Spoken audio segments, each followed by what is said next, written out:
What's up, Survivor? This is the start of my rehab journey. Just got out of ACL surgery. So, coming on the show.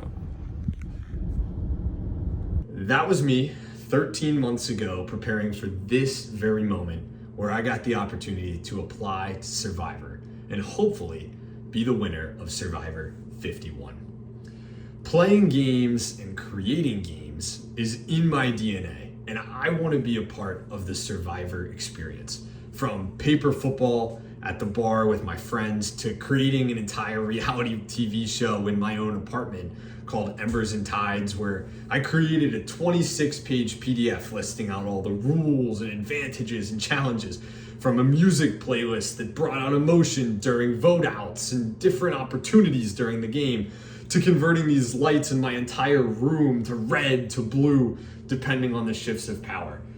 I had the opportunity in that moment, while developing the game, to think about advantages, think about challenges. How does this impact the player? What is the right strategy to do here, and what might different people do to navigate through their game? I think that experience and watching the show since I was born in 2000, I mean, obviously not the first year, except my parents did walk me around the living room while I cried while I was half a year old.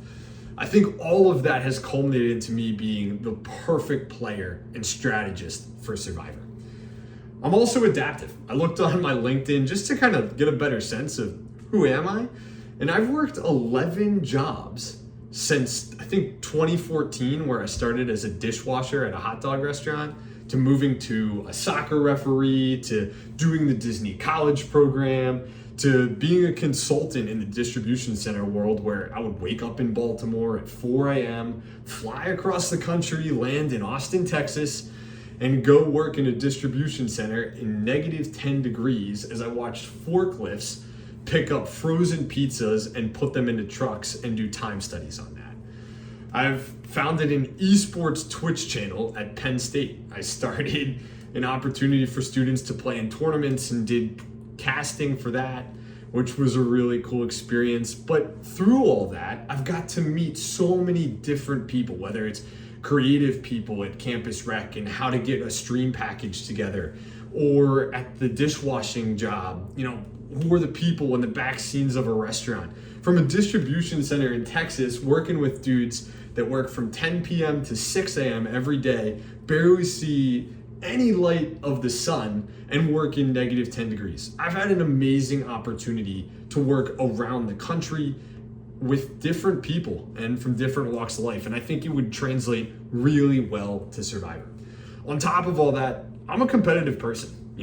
I love esports, I love playing video games, and even worked my way up to the top 0.2% of the Rocket League community, getting the opportunity to play for Penn State and play against multiple professionals when I used to play, and maybe dedicate a little bit too much time to that, but now we're here, all points aside. So overall, I'm creative, I'm adaptive, I'm a competitor, and I know that I have what it takes to play the ultimate game of Survivor. Please give me a call. Let's talk more. I know that I can come win this show.